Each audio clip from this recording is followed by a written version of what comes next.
Welcome, everyone, to the Port Washington Public Library's YouTube channel, to our live event, to this evening's presentation as we celebrate a momentous anniversary in the career of the Beatles. And for many of us, for our collecting and our fan involvement with the Beatles, this is something that every year we note in our heads. But now that we're awaiting Get Back, we're awaiting the new movie, we're awaiting seeing all of this kind of reassessed and relooked at it, it's going to be quite brilliant. And reassessing and looking again at Let It Be and at the Rooftop concert is about what this event tonight is all about.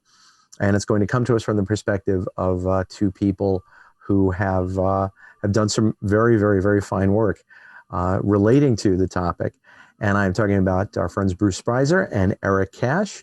And to let you know a little bit, Bruce Spizer's most recent book is called The Beatles Finally Let It Be, which I love the title.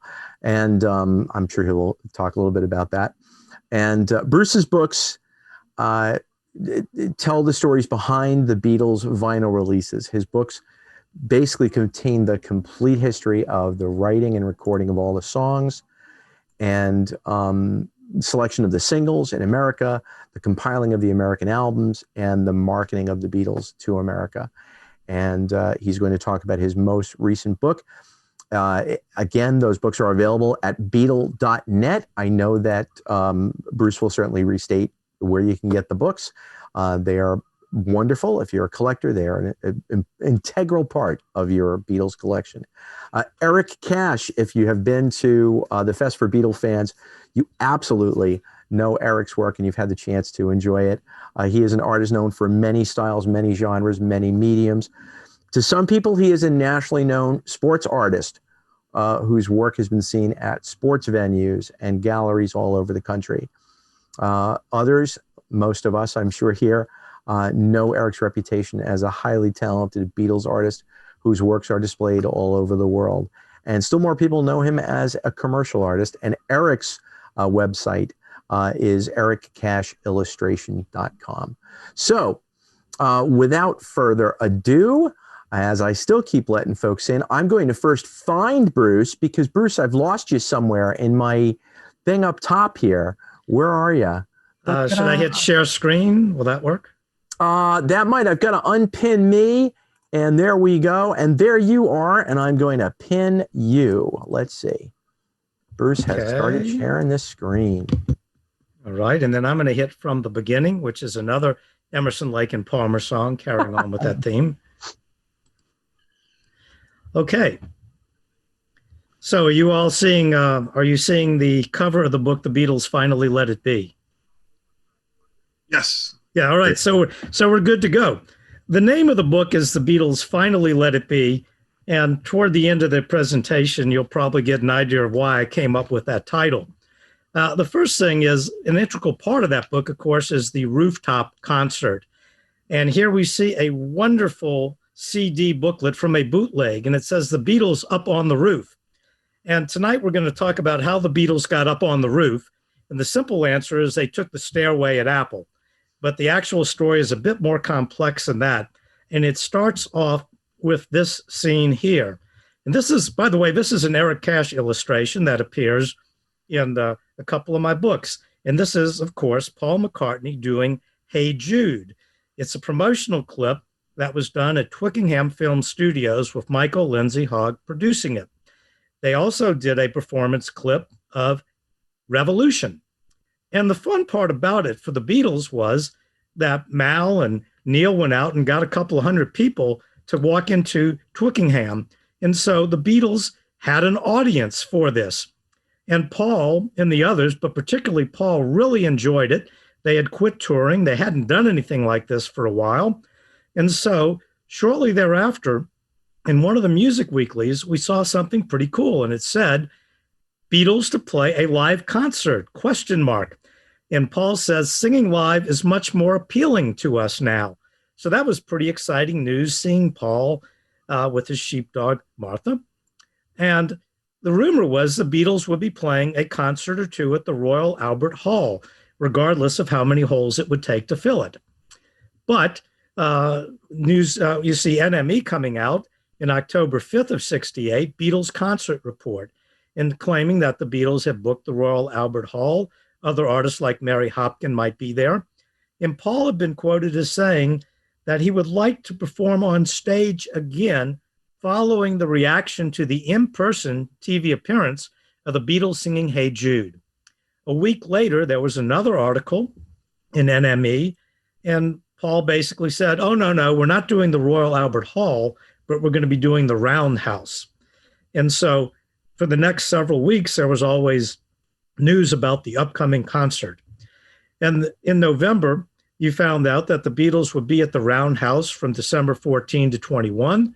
The plan was that they would rehearse and perform live on this TV special, and they would have songs from the new LP, which would be the White Album, and that's what they were going to play, plus some oldies, maybe Long Tall Sally, Johnny Be Good. And it would be filmed by Michael Lindsay Hogg, who was the one who had done the wonderful performance clips at Twickenham. And even the Beatles book got into the act talking about it.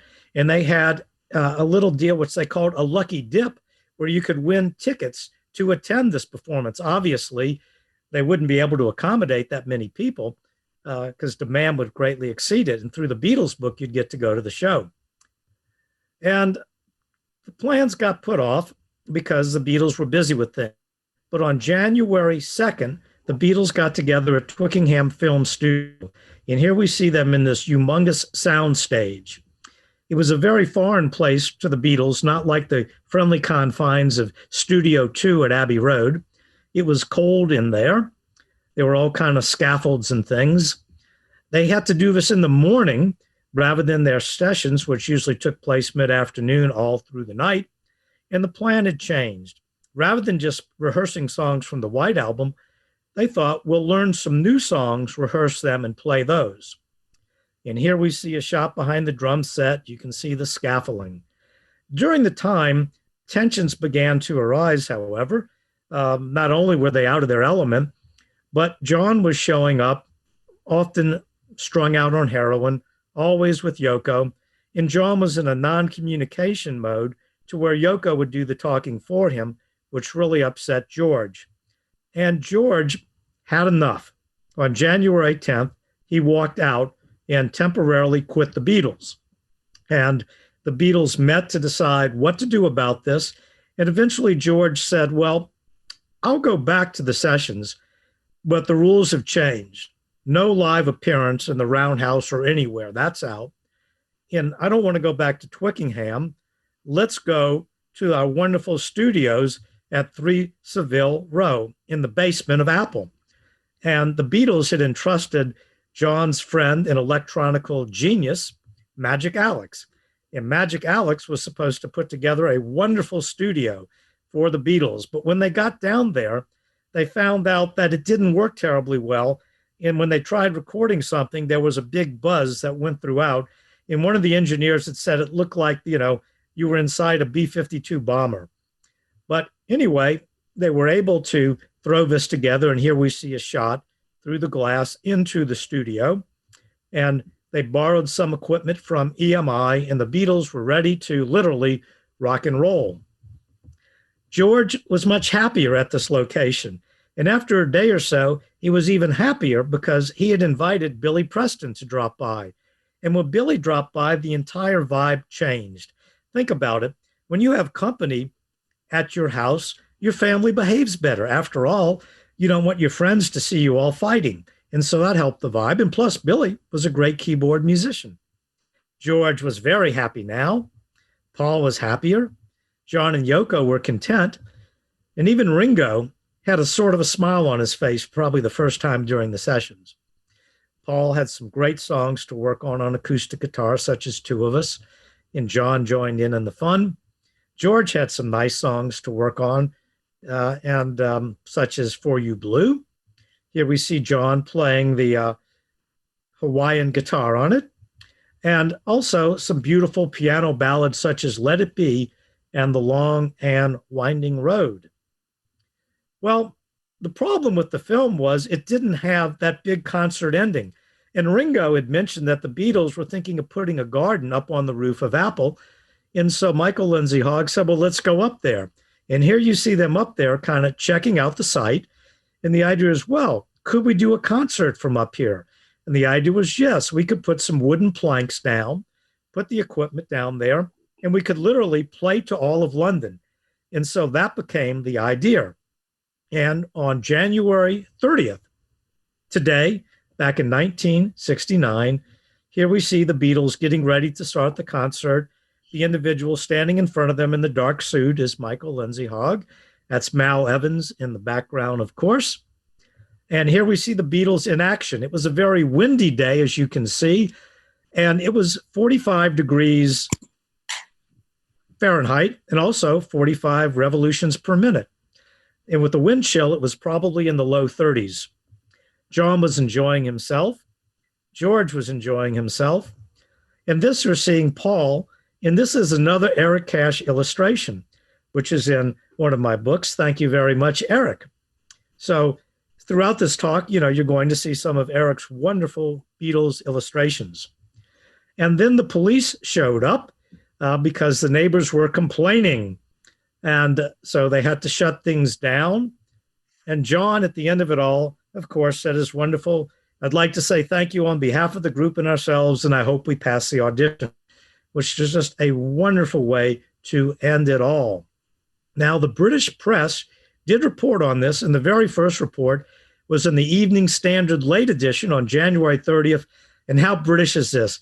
Police stop Beatles making a din. That's about as British as you can get. And the article talked about the fact that the bankers in particular were complaining about it because they couldn't get anything done. They couldn't dictate letters. They couldn't talk on the phone. They couldn't open their windows. Their secretaries were hanging out the windows to try to hear it all. But of course, many people did enjoy the concert. And I learned about the concert in TV Guide. In April of 1969, they had a 2-page spread called Four Cats on a London Roof, and it talked of a TV documentary that would detail the Beatles' making of a new record album. And so I was very excited about the prospect of that. And then about a week later, that very picture of the Beatles on the rooftop came to life on the Glenn Campbell Good Time Hour, where the Beatles were shown performing Get Back on the rooftop. And that was pretty cool. And then I bought the Get Back single, and you can see I put my name on it. I identified what instrument Billy Preston played, and I put the date in which I got it, April of '69. And I still, of course, have that record in my collection. Back then, I didn't know you weren't supposed to write on the labels. Why did we put our names on labels? Because we went to parties and took our records with us. We wanted to make sure when we left, we got our records back. So that's why my name is on that record. Ruins its value? I don't know. Maybe I can sell it one day. Who knows? But I began learning more about it through Rolling Stone magazine. Rolling Stone had an article, Get Back, track by track. So I knew the name of every song that was going to be on the Get Back album. I hadn't heard them yet, but I read about them. I thought that was pretty cool. And then Rolling Stone at the end of November said that this Get Back album had been delayed. I thought it was going to come out. Now it's been delayed to February 1970. And the Beatles are going to be honored on the Ed Sullivan Show in their new film. It's going to be a film now, not a TV show. And it's going to be called Let 'Em Be. So I learned a lot from Rolling Stone. New Musical Express, which I didn't read, had information. And Alan Smith warned the Beatles were on the brink of splitting. I'm glad I didn't read that. That would have upset me. Melody Maker over in the UK said Apple promises the Get Back album will be released in early 1970, and there would be a single coming soon. But then something really exciting happened. Bootlegs. And they were very crude. These are the covers of 3 of them with the Get Back music. The one in the center, Comeback, was the one that perhaps got the most play. And on Christmas Eve in New Orleans, I was listening to the radio, and I had a combination radio cassette player. And the disc jockey said, and we're going to play some songs from the Beatles' Get Back album. So I quickly put a cassette into that player, which I had gotten for Hanukkah, and I recorded it. And he played the entire Get Back or Comeback album. And I felt like I owned forbidden fruit because I was one of the few people in the world that had these recordings. It was really cool. Melody Maker in early January said that the Beatles single Let It Be would be from the Get Back album, and that album would be in shops in a couple of weeks. And the film and album, it'll be out there shortly, folks. Rolling Stone told us it was delayed again. Oh no, to coincide with the Beatles film, but in its place would have a new album of rare Beatle oldies called The Beatles Again. I bought the album. The oldies weren't rare, but they hadn't been on album, so that was pretty cool. Rolling Stone in March reported of a bootleg of poor quality of a Let It Be album, which would be released God only knows when by Apple. And then on March 1, on the Ed Sullivan Show, the Beatles songbook, you had artists such as Dionne Warwick, Steve Lawrence, and Edie Gourmet, Peggy Lee, Duke Ellington, and others performing Beatles songs. But you also had 2 film clips of the Beatles from what would be the Let It Be film, doing Let It Be and Two of Us. And of course, I recorded those off the telephone with a microphone into my cassette player. And then the single came out in the US on March 11th. Rolling Stone let us know that Paul was working on a solo album, and it said it was not expected to be released until after the next Beatle LP is released in late March, early April, etc., etc., etc. And then Rolling Stone added, Apple did not say late March or early April of what year, however. And that's pretty much how I felt about it all. Well, the album itself finally came out in the UK on May 8th, 1970. And it came out in a box with this wonderful book that fell apart rather quickly. But it was a really cool presentation. It didn't come out this way in the US. In that summer, I actually went with my parents to London. We were going to East Africa. We had a stopover in London of 6 hours. We took a cab into the city, and I asked the cab driver if he could take me to Carnaby Street and to a record store. And I bought a copy of Let It Be with the booklet. My parents said, you sure you want that? It's expensive. It's £3, $10 US. And you're going to have to lug it all throughout Africa. I said, trust me, I want it. So I may come back and tell a little story about that later. But anyway, that's how it came out in the UK. In its nice, beautiful green apple label. And it was #1 in all the charts, 3 weeks in record retailer. NME had it for 6 weeks. Melody Maker, 8 weeks at #1. The album was released on May 18th in the US, but it didn't come with the book. It had instead a gatefold cover, and it also had red Apple labels. And it was #1 in all 3 of the trades for an average of 5 weeks. Now, some people say, why is the label red? Well, there are all sorts of theories. The Apple label is red because the Beatles had a real bloodletting during the recording session for it, so it represents the blood. Other people said, well, United Artists, their color, their logo is red. That's why it's red. Nope. Very boring, simple answer. And that is that Alan Steckler, who worked for Alan Klein at ABCO, was in charge of the product in the States, and he felt special albums should have special labels, and he picked red, and that's why it's red. So thank you, Alan Steckler. And here we see the movie poster. And I remember going to the movie right away, and I found the first part of it, to be blunt, kind of depressing. It was kind of dreary looking. I knew the Beatles had broken up by then, and I was trying to figure out why. What clue was there? Well, when George and Paul had that fight, where George says, I'll play whatever it is you want, or I won't play at all. I'll do whatever it is to please you. Boy, that said a lot. And then who was this Yoko person that was always there? Did she have something to do with the breakup? I didn't know, but she was always there. So the movie was saved for me when they started doing Two of Us, The Long and Winding Road, and Let It Be. And then the Rooftop concert, and I walked out the theater in the greatest of moods. And so when it came time to do a book on it, well, I kind of decided we had a little fun with this, and we went ahead and did a parody of that poster for the book. Why is the book called The Beatles Finally Let It Be? Well, as a kid, I kept wondering, when is Let It Be going to finally come out?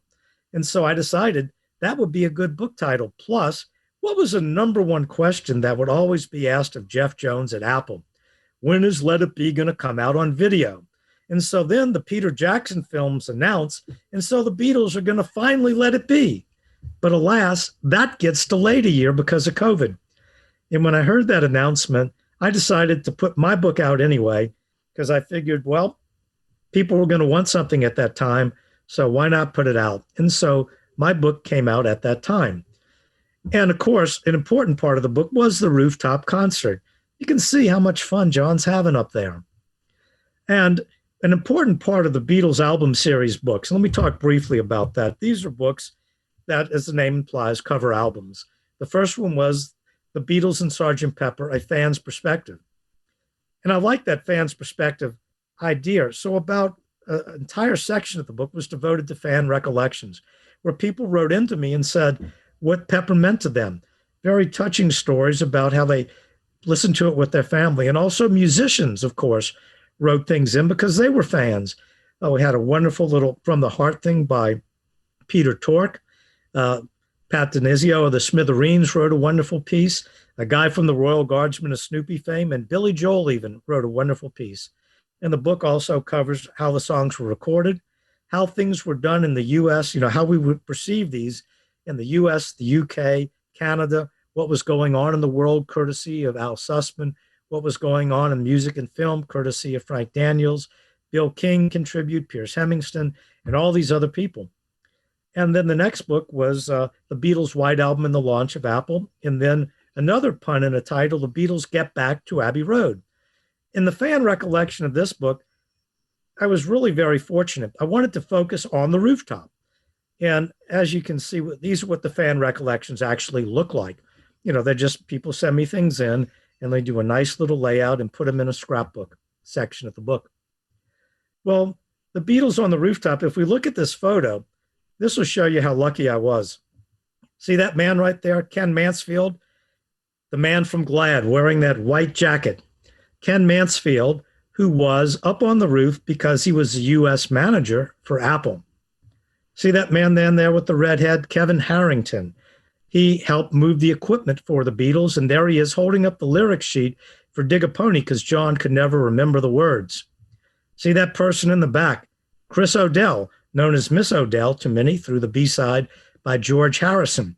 Chris had a wonderful little story. Chris was working at Apple. They were putting supports on the floor she was on to prop up that roof. She heard all the hammering, but she was told no Apple secretaries can go up on the roof because the roof can't support everybody, and she could not go on the roof. She was all depressed about that, and shortly before the concert, about an hour before, one of the cameramen dropped by her office and said, "When are you coming up?" And she told the sad tale where she wasn't allowed to come up.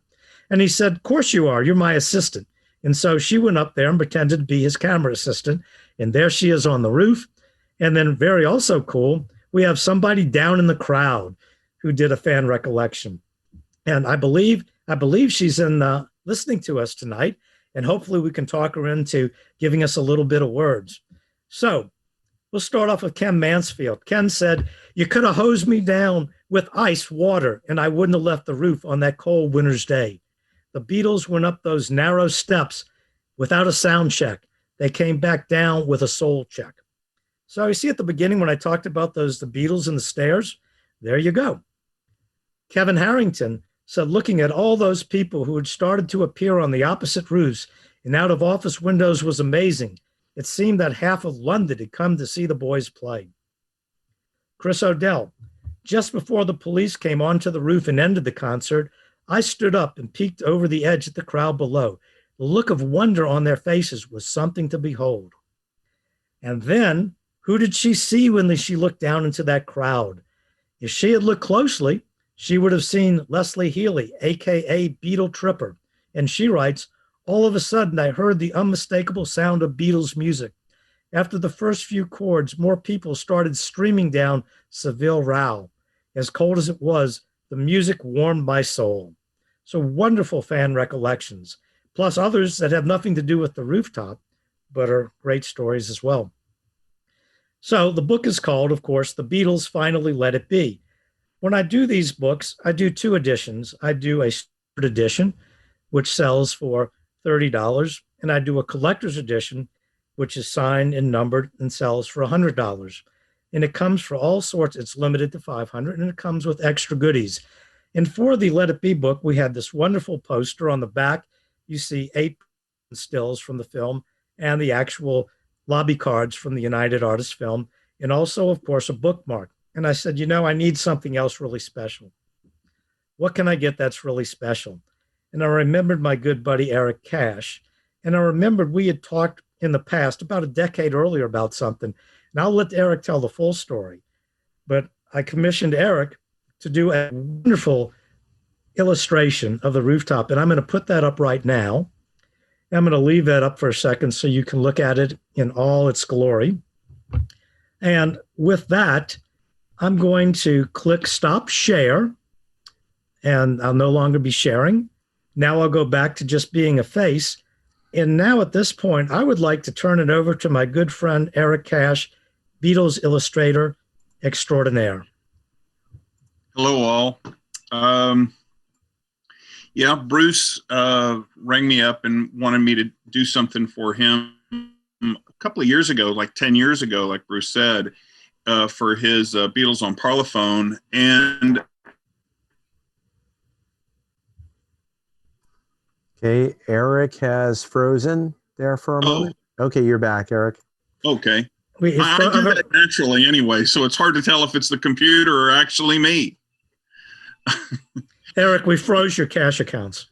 Yeah, it's be frozen alongside of Walt Disney and the head of Ted Williams at some point. So at least that's what my family tells me. So it's difficult to find anything from the rooftop. That there's only a few photos that I've ever seen, and typically it's those overhead shots that were taken. There's one that's just as far as for reference to paint by, and there's one from across the street somebody had taken, but it shows everybody flat. So in the time that we needed, I couldn't really come up with anything in time, so we did the Get Back painting of Paul that we showed earlier.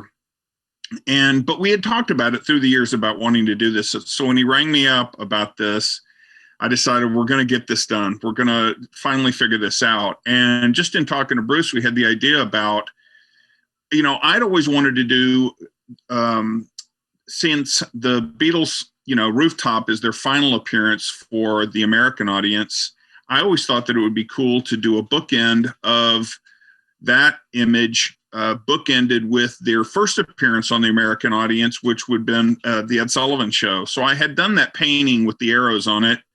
I wish I had it to show, but most of you have seen it.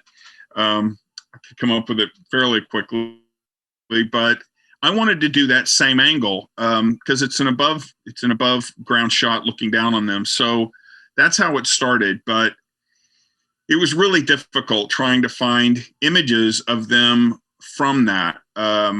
So it took a long time. It took many months of models that I use, photographing them at certain angles, trying to figure out different ways to put it where it's interesting. There's certain things that we know, the four people over there by the chimney where the Beatles are, some of the other people, Kevin Harrington, like Bruce mentioned. So, but I wanted to give the idea, and you can see from the image. I've just recently finished it. When we did it for what Bruce showed a second ago was for a smaller format, because it's a large overprinted size postcard in his special edition book, whereas I'm doing a full painting of it, which is 40 by 30. And I just finished it, the final version of it, which is much more, there's just more going on. There's more people. There's more, it's just certain parts of it are developed more just because of a bigger format. So I got that finished.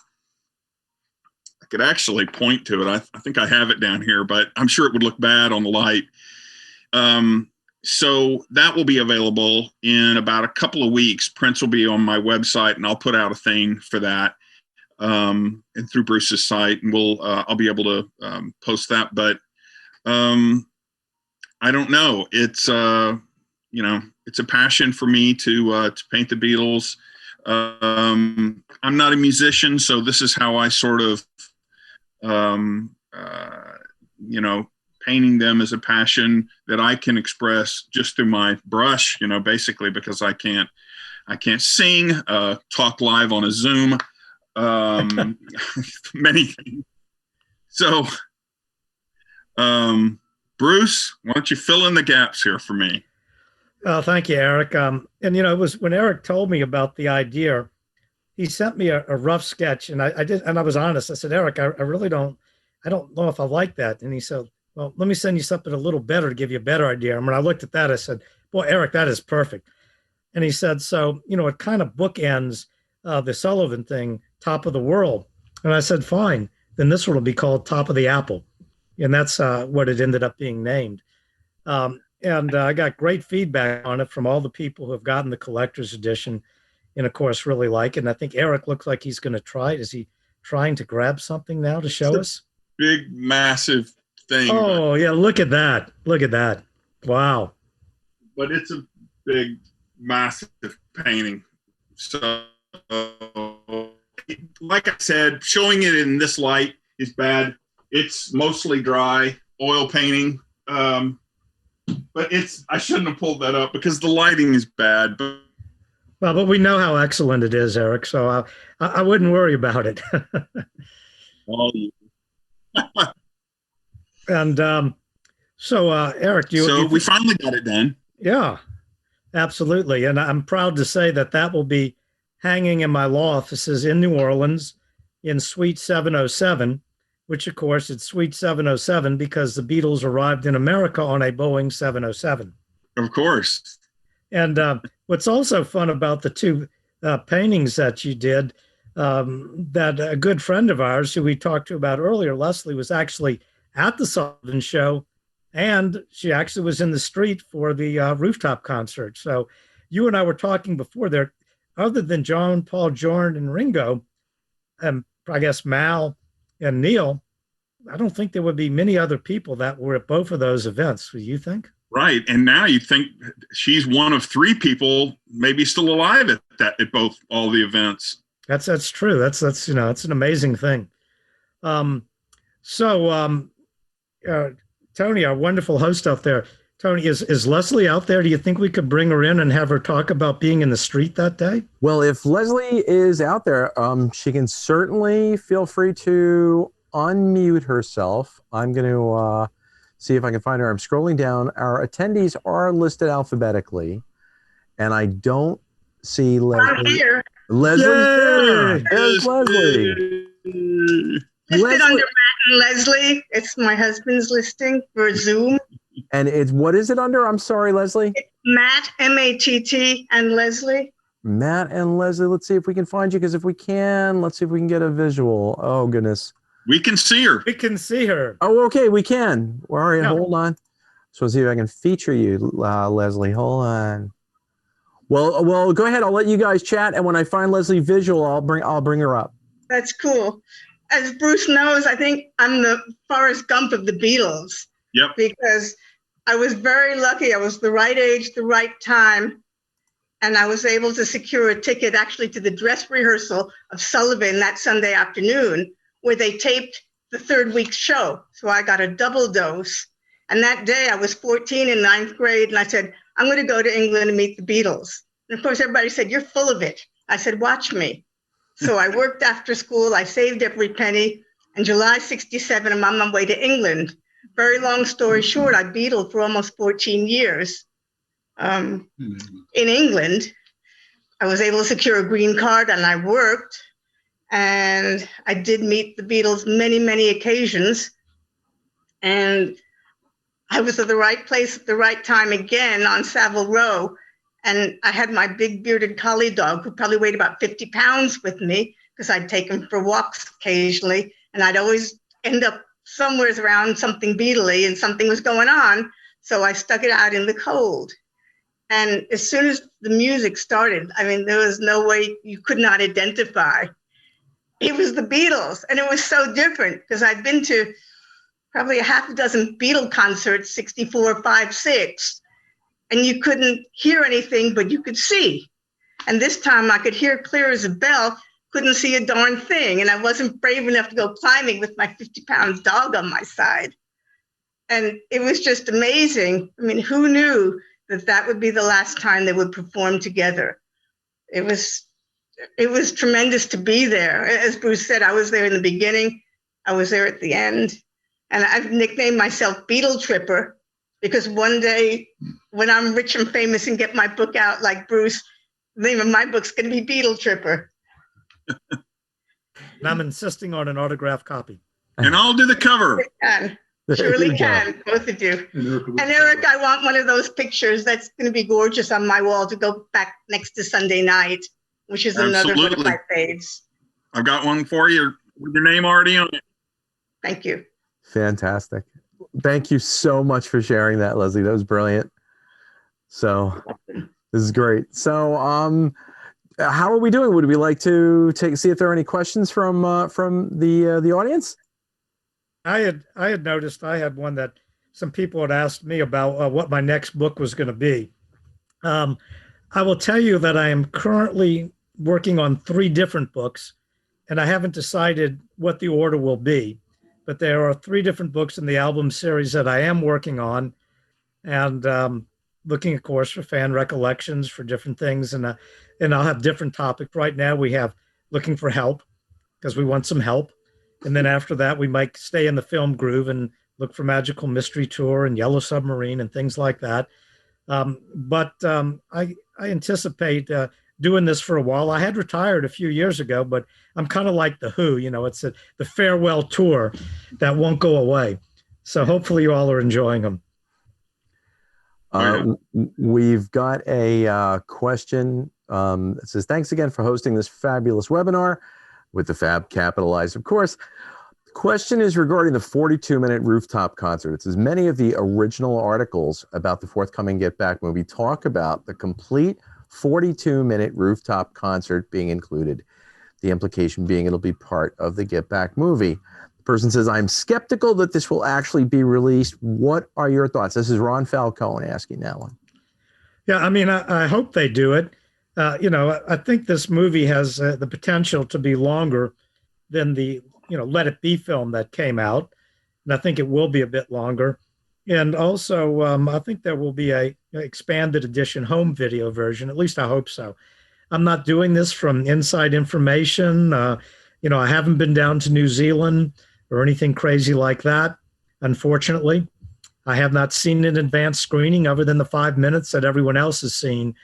But what I remember as a kid, looking at that film and seeing it dark and grainy and all, and then I remember going very recently to that Peter Jackson film and on World War I and saying if a director could take out of sync black and white footage from World War I and make it beautiful, vibrant color, working with 16 millimeter film from 1969 would be child's play. And the results that we've seen are brilliant. And it's not just how bright everything is, but you see how much fun the Beatles are having. And that's kind of nice to see. And the film will be a whitewash. Hopefully there's footage of George quitting the group. We have audio. I don't know if there's video or not, but it'd be kind of cool to see him walk out because we know he came back later. So, but I certainly hope there is, but I do not have any inside information.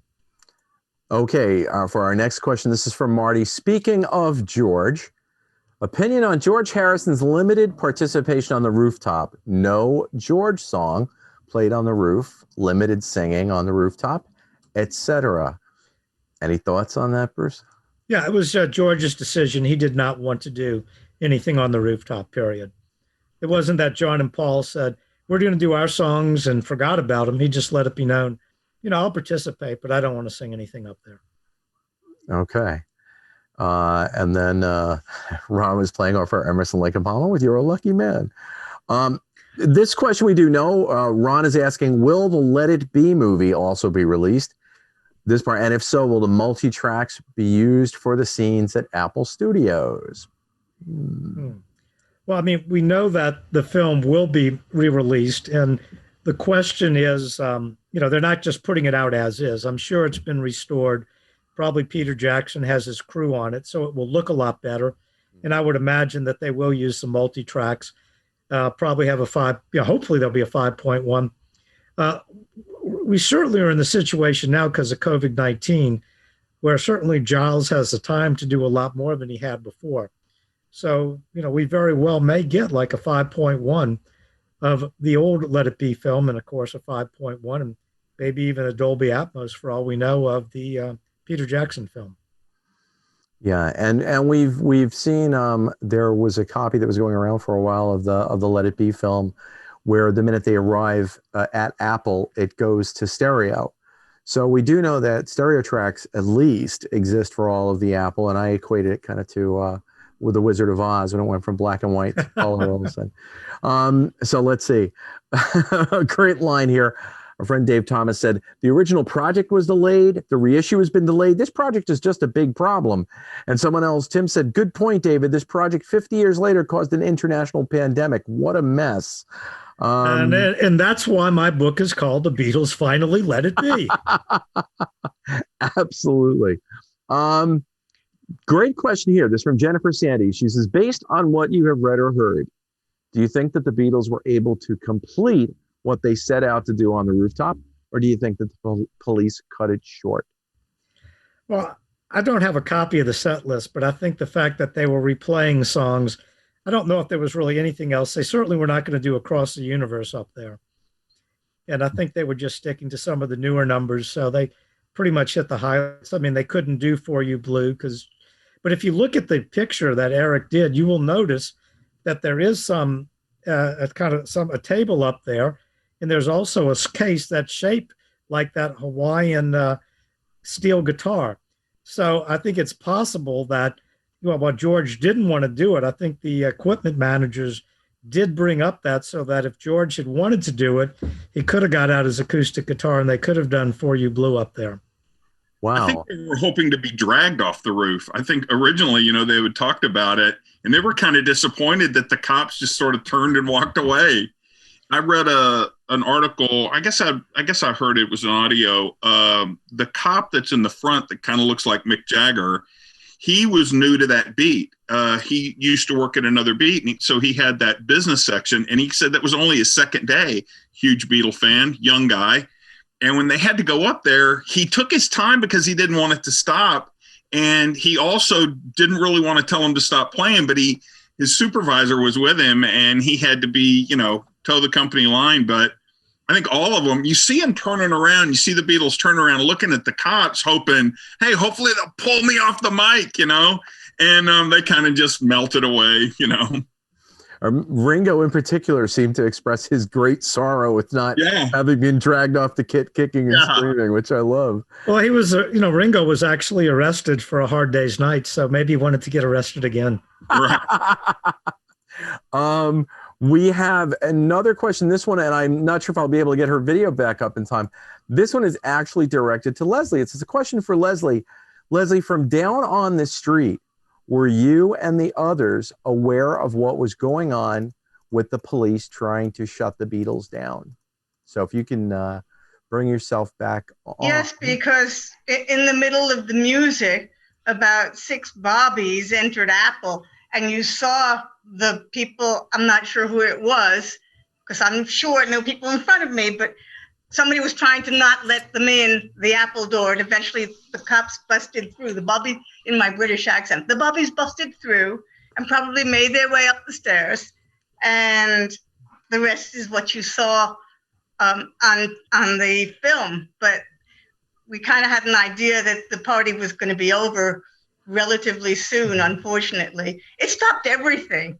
You got to think of like the middle of Times Square and the Beatles were on the roof like they did once on the Letterman show. It stopped traffic dead, and that's not a very nice thing in the city of London. It's not very proper. They were making a din. Yes, they were indeed making. It was a really nice din, though, Bruce. That's great. Thank you again, Leslie. So another one for Bruce. Bruce, will you be touching on the individual U.S. albums for a book? This is from our friend Fred Velez. Greetings, Fred. That is something new, or the second album, etc. What I plan on doing in the earlier series is covering the British albums, but also covering the U.S. albums. So in other words, the book would have its first section not on the U.S., but on what was going on in the U.K., and the second would be on the U.S. So I definitely will be covering those albums. Cool. Eric, this is to you. I think you had answered this, but it's nice to see someone's asking specifically, what size poster will Eric's poster be when it is up for sale? Well, the art prints will be 40 by 30. Nice. So, or 36 by 30. It's 36 by 30. They're pretty good sized, but they'll be like my others. It's actually the same size as that Sullivan painting that I have with the arrows. I may end up doing a special on them together since they are bookends of each other. So stay tuned. I'll have it out in a couple of weeks, and I'll put it out on social media, and you can see the full print there. Very nice. Nice idea, Eric, putting them together. They will be together. They will be together in my office, by the way. Oh yeah. I've already worked that out with Eric, where I told him, I said I was only going to commission this thing if I could put it next to the Sullivan one. So of course he said, of course. Very so cool. I won't. I don't have the original of that one, but look, they're going to look fabulous together. So, and what I'll do when I do get them from Eric, I'll take a picture of both of them on the wall, and I'll put that on my website so people can see how nice it looks when you have the two of them side by side. Very cool. Yeah.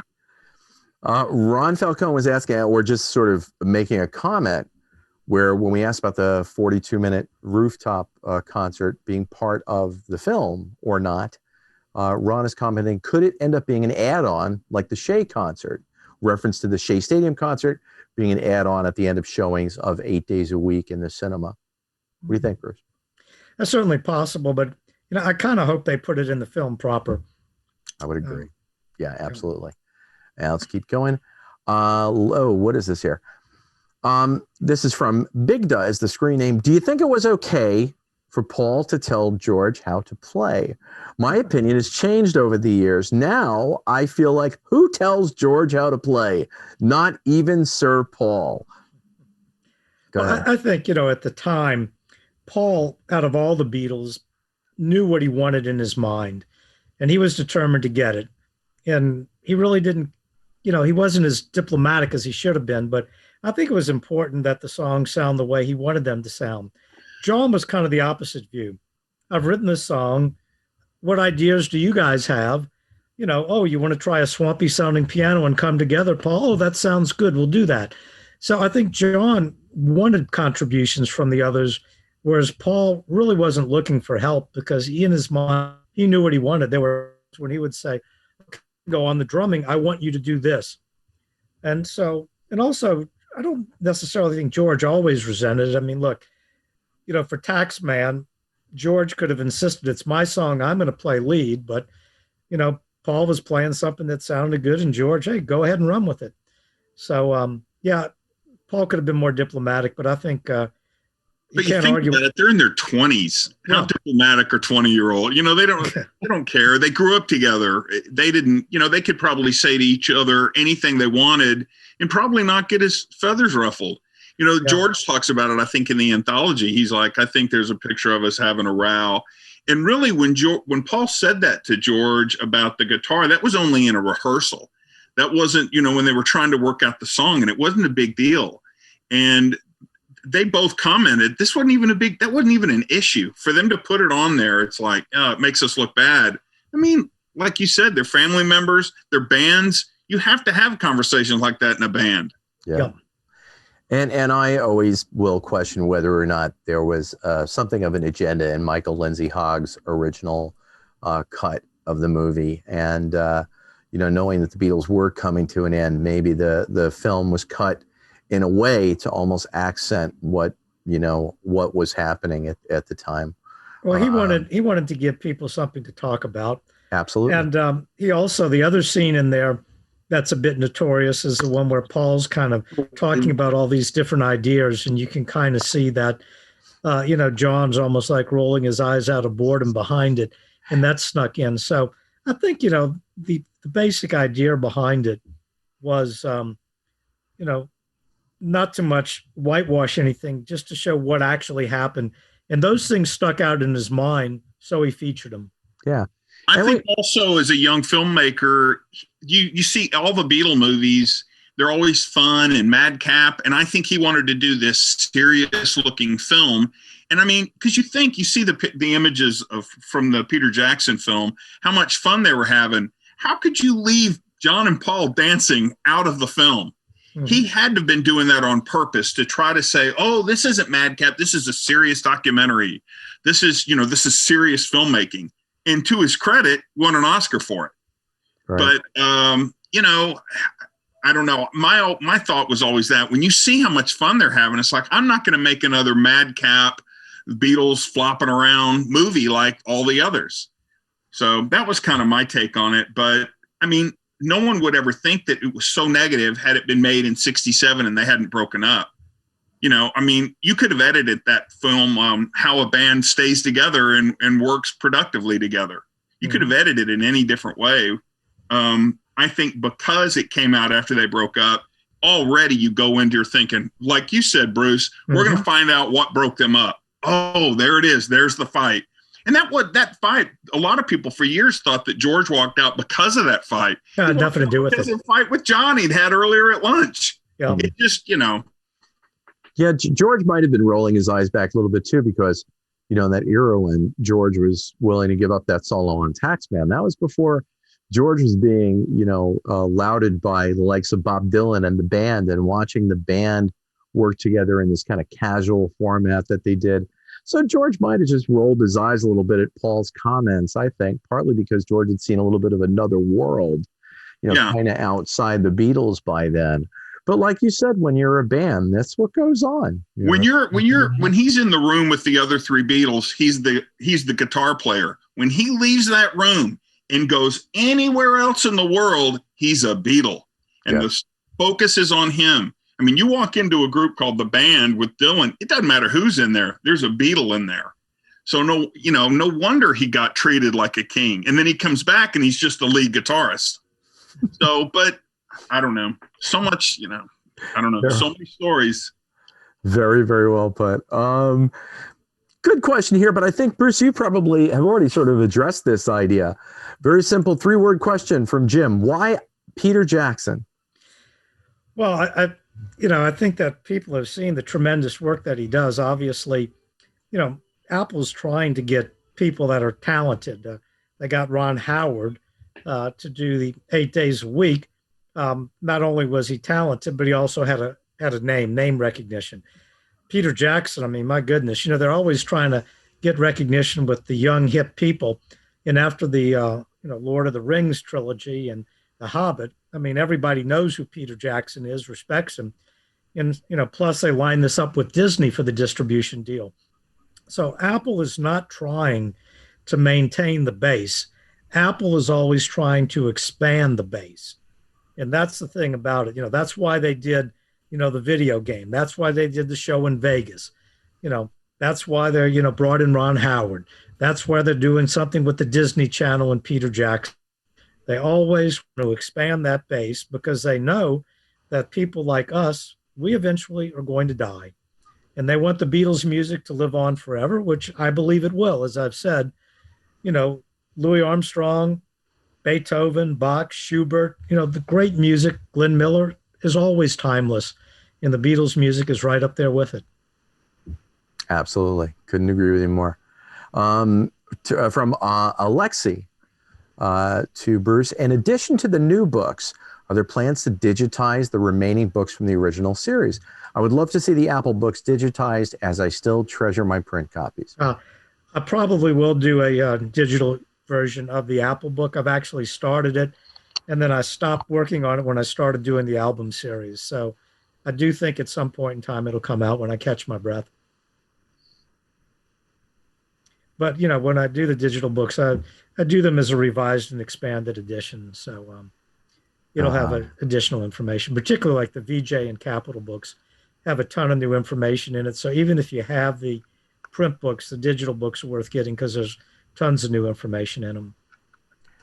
And let's see, this was a question about whether or not we had any information about Giles Martin doing another remix. And here's a question. Do you think, this is from Bob, do you think we will ever see an official release of all of the audio from the Get Back sessions?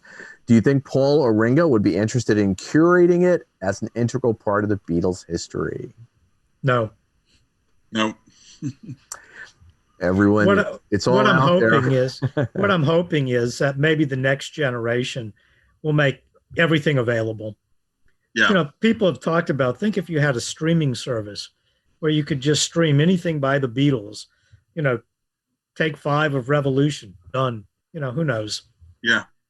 So it may happen with the next generation, not with Paul and Ringo and Olivia and Yoko, that's for sure. I agree with you there. Also from Alexi, since the real issue was between George and John during these sessions, why do you think they continued to let everyone think that Paul's handling of that Two of Us instrumentation was George's problem?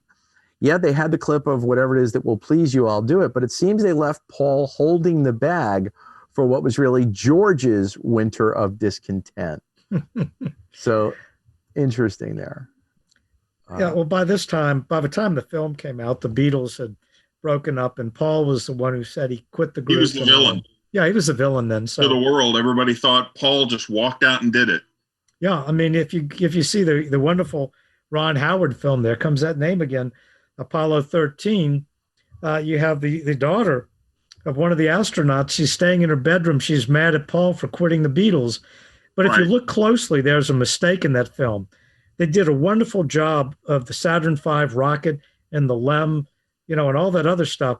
But she's carrying a copy of the Let It Be album, which is interesting because it didn't come out till a month later. Yeah, I saw that. Yeah. So look closely in the film, you'll see it. Wow, good eyes on that, Bruce. That's pretty cool.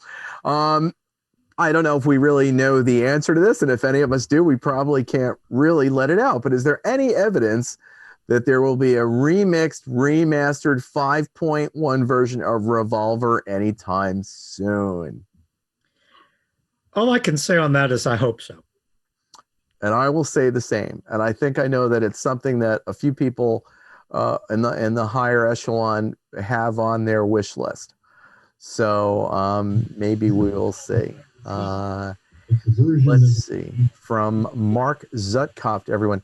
In the early part of the Let It Be film, the two, we're getting a little reverb. If everyone would please to mute their audio, other than our presenters. In the early part of the Let It Be film, the Two of Us is played in a fast electric arrangement, which I love. Somewhere along the line, they changed to the acoustic slower version, which I also love. I have, oh goodness, I've never read or heard any portion of the rehearsal where they made that change. Is there anything that you can add information about when they made that flip? Thank you. I think if you listen to everything, what's kind of fun is Paul is introducing the song to the group on his acoustic guitar. Then they go ahead and do this electric version. And then I believe it was a case where, you know, it is suggested to them where you have, you know, and then you have this new balance engineer, and he gets to the session, he finds that I'm going to be more than the balance engineer. They're interested in my input. So, of course, you know, Glenn Johns says, look, I really think this would work better as an acoustic number. And it's his suggestion that they go to the acoustic, but they're actually going back to the way that Paul introduced it to the group anyway. There's a really interesting thing on the you know, massive 83 disc bootleg thing. And they have a segment where John and Paul are doing, you know, an Everly Brothers tune. And in the background, it sounds very disjointed because Ringo and George are practicing their parts for Two of Us. So, and that I think is on an 8-track, which would really be cool because they could get rid of Ringo and George rehearsing Two of Us, and we could hear a pristine version of Paul doing an Everly Brothers tune. So I hope that exists. That would be really nice. Yeah. This is a fascinating question. This is from Danny. Danny says, Bruce, is there any evidence that you found that the idea for the rooftop concert came from what the Jefferson Airplane had done? And this gentleman's talking about a film appearance in 1 a.m. or One American Movie. I believe it was Jean-Luc Godard that directed that. Or was it just purely a coincidence? I think it's probably a coincidence. I know that. I mean, it's certainly possible Michael Lindsay Hogg may have known of it, but he certainly didn't. He's never come out and said it. He's kind of made it sound like it just kind of happened. Ringo mentioned a garden. They went up to the roof, got the idea then. This is just a fun question. Sammy, gentleman named Sammy Selmer says, for Eric, did you add Bruce and his wife on the rooftop in the upper central area? I think I'll answer that. I'll answer that one. Eric asked me if I wanted to be in the picture, and I said, only if I was there. And so NCIS New Orleans is shot in New Orleans. And so Scott Bakula, who plays the lead in that, he was also in a show called Quantum Leap. So Anyway, I arranged it with him to go back in time so that Eric could find a picture of me up there. As far as the person I'm standing next to, that was pure happenstance. But I decided not to have a relationship with her because those long distance relationships can really be troubling, particularly when it's London in 50 years, so that's kind of what happened there. But that I'm guilty. That is me standing there. Okay, the next one we've got on a related note, and I'm guessing this is just related because we're talking about films, but we're talking about the Beatles. Could Bruce comment on the movie Good Old Frida? Oh, what a dear. She says, I love that movie. Lots of insider stuff. She is just an incredible person, Frida. I have nothing to add to that, Tony. Delightful person. I've had a couple of dinners with her at the Fest for Beatle fans over the years, and great stories. Just a wonderful person. Yes. She sends me stuff in the mail all the time. She sends me art books and just constantly emails every month, really, from her updates. Just amazing person. That's really nice. And she's in Magical Mystery Tour. Yep. She and three other secretaries of the fan club got to go on the coach. Yeah. Yep. This is a good question and something that we've all, Bruce, I think we talked about when you were on the show with us. Do you think that Paul will be seen in a different light in the new movie? It's from Fred Barnaby. Yeah, I think that, he may not come across as bossy. I'm sure he'll still be bossing people around, but you're going to see Paul and John and Ringo and everyone laughing and, goofing around. And so I think it'll be fine. Look, he was taking charge because who else was going to do it? Right. I mean, the bottom line. They were inventing parts for John to play just to keep him involved. Yes. Yeah. Just to keep him coming in, because he wouldn't, when they were working on a George song, John wouldn't even show up most of the time. Paul would boss George around, but he would always spend the needed time on George's song. I mean, he would work diligently on any George song. Of course, he wanted to do his own first, but he would always work on George's song, whereas John a lot of times wouldn't even show up for the rehearsals or anything like that. And I think people, like any relationship you have with your friends, you'll assume roles a little bit. And I think Paul just kind of assumed that role. I don't think they even really bothered with it. I don't think, when Paul walked out in the Revolver sessions, a lot of it was they were tired of him kind of being bossy. Well, then he shows back up and he's being, laid back, and they're like, come on, Paul, tell us what you want us to play. They kind of, I think they felt comfortable in that. He can come across that way, but I have a lot of friends that come off that way, and you can always knock them, back down to earth. I think, like with you, Bruce, I think that they're going to have, they'll show Paul in a positive light. He's one of the two left. Why not? I mean, why go out of your way to make him look like a jerk, Yeah, they probably won't have that segment where they're rehearsing Let It Be and it's late in the day and everyone's tired. And Paul sarcastically says, back to the drudgery. And John says, it's only that way because you're making it that way. Yeah. And Paul says, oh, the true spirit of Christmas, very sarcastically. Right. But, the bottom line was, they were tired and grumpy at the end of the day. But the next day, they're out there making great music. And it's funny. You'll see people looking at a picture online on social media of, a split second time of a Shutter release. And they're like, they look mad at each other. It's like, it could have been gas. My God, do you have friends? Are you constantly, romping around as buddies, arm in arm? I mean, these guys grew up together. They have all kinds of emotion, but you get one little second of a Shutter flash and the world falls apart.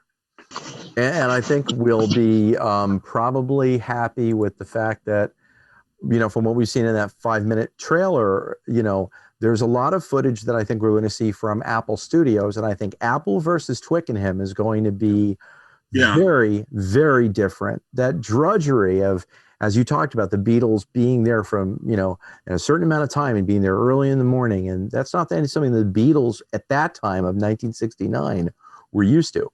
So, I think we'll see some really happier footage with everyone. Let's keep going. From George. The Beatles had just released 30 songs, November 22nd, 1968 on the White Album. Maybe they needed time to recharge, but the successful David Frost Hey Jude video performance with the audience participation was inspiring. Do you think that John's Year Blues solo December 68 Stones Rock and Roll Circus with Clapton, Keith, and Mitch inspired Paul to keep pushing the band forward in January of 69? I guess maybe the implication is, did it give Paul a little bit of pause because John was working with, this other situation? I mean, it possibly could, but bear in mind, particularly after Brian died, Paul was the one who was taking charge. Someone had to do it, and the others really weren't. And so therefore, Paul took on that role. He was resented for it at times, but kept him going. John got pretty charged up about being on the Rock and Roll Circus, that he really liked performing again. Because they had this myth going that they would tell everybody that, we'd have to be perfect if we got on, everybody would expect now for us to be perfect, and we can't hear ourselves playing. That's not true.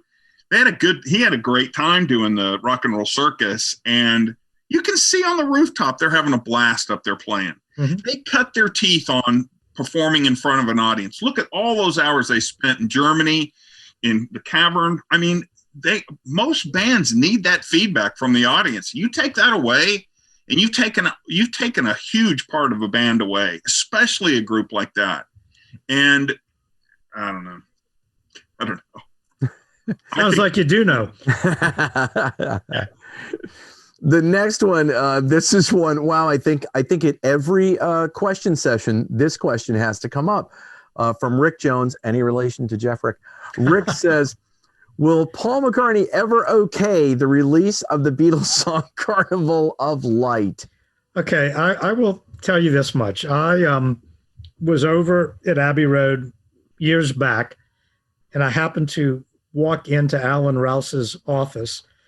And when I walked in, there was something very strange that was being listened to. And basically, Alan said, you'll have to leave. And I said, if that's what I think it is, I'm not leaving. And he said, well, if it's on the internet tomorrow, you're in a heap of trouble. I swore it wouldn't be on the internet. And I will say this much. It makes Revolution 9 sound like yesterday. Or as someone else aptly said, of course it should be released. Everyone should waste 15 minutes of their life. But I think that the bottom line is, and I think there was consideration to releasing it in a way it was intended. And that was if you could do it on a video type thing with, an actual, the light show or whatever, like it was presented for. As a piece of music to just listen to, it would not get a lot of play on your turntable. Let's put it that way. Right. Well, Mark Lewison said something very similar when I asked Mark about it. We were joking with him, and I said, Carnival of Light, and Mark said, 15 minutes of your life you're not getting back. Yeah. And then I joked with him, and I said, sort of like the 27-minute Helter Skelter, and he said, oh no, that's lovely. So, by comparison, yeah. This is one, and this is not from Mitch Axelrod, who we'll give a shout out to today on his birthday, but this comes from Phil. And we don't really know any chance for a release of a box set for the Beatle cartoons. My opinion, and I think Mitch agrees with me, is that the Beatles bought the rights to them to ensure they would never be released. Now, that said, perhaps the next generation will feel differently. Yeah. So we may be stuck with bootlegs. 15 years from now, maybe they come out. There you go. This is just a comment from Britt. She said, don't forget Alan Parsons was on the roof. Oh, yeah, Alan. Alan's great story was that because of the wind up there, they were concerned of the sound of the wind being picked up by the microphones. And so for that reason, Alan had to go out and buy some pantyhose to put over the microphones. And if you look at some of the pictures, you do see the pantyhose on the microphones. I've painted them on, about 3 of them. Yeah. Really? I thought that was because of your fetish with pantyhose, Eric. That's another episode. You're breaking up, Bruce. I can't hear you. What? Brilliant. Great comment here. Just someone saying that Apple should release, this is Elvin Massey, Apple should release a box set of the complete Beatle masters, similar to the complete Elvis Presley masters. We shall see. And let's see what else we got. All right, let's see. All right, well, this is another one of those questions. I'm going to botch this. I'm so sorry. I'm going to say Simej. But several Beatles later talked about Abbey Road not necessarily being the last album. They just didn't know. George and John, I think, talked about taking a break and maybe coming back together later. My guess is that Alan Klein wrecked that possibility. What does Bruce think? Yeah, I think so. After Paul made his announcement, George was still talking about, oh, yeah, we're going to get back together and do an album. And then there's that famous tape where John, in a very democratic way, says, look, Paul gets 4 songs, I get 4 songs, George gets 4 songs, and Ringo gets 2 if he wants them. And I think that was a great idea. And, you know, John wanted to do solo projects. He did not have a problem with George doing solo projects, and even thought, great, go ahead and do a solo album. You know, after all, it would take you 10 years to get all your songs out. And, you know, and I think Paul would have been comfortable with that too, as long as they could have got together, you know, once every year or so and did an album. But I think the business thing, it just got too bitter. And after that, there just was no, I don't think anyway they ever could have gotten together. And the further they went, you know, once you get past 5-6 years, then there's so much pressure on you, you know, so that the reunion album is going to have to be the best album you ever did. And maybe they just didn't want to bother with the pressure. But I think, but for the business problems they were having, probably a year or two after McCartney came out, there would have been a Beatles album. I very much agree. And this is our last question. This comes from Lee Goodman. Lee says, this is fun. Bruce, when the Klaatu album came out, did you think for a minute that it was the Beatles? No, I did not. I didn't either. But the Ruddles, now that was a different story. Oh, yeah. Sorry. Yeah, we'll have to do a Ruddles show sometime and have Eric along, because to properly do the Ruddles, all you need is cash. Hey. Oh, very good.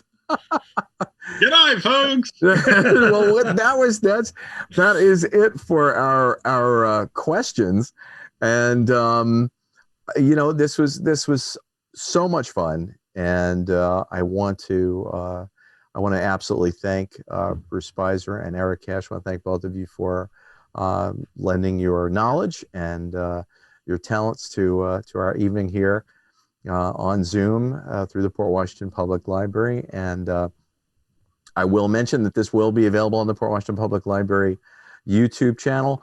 And guys, Eric and Bruce, just Eric, give everyone the website again where they can go and see some of the work. And Eric Cash illustration, one word. Great. Easy to remember, you know, fairly easy. I'll put out something, but I'll have prints will be on there in a couple of weeks. Great. And mine, mine's simply Beatle.net. So Beatle, but no S.net. And you can see, you know, anything in the album series and print editions, collector's editions, digital editions, and all sorts of other fun stuff. So do check it out. Great. And now I'm going to ask everyone, I'm going to unmute and ask everyone to just give a round of applause if you want to unmute and just thank the guys for coming. Thanks, guys. There we are. Good job. Thank you. Hey, guys.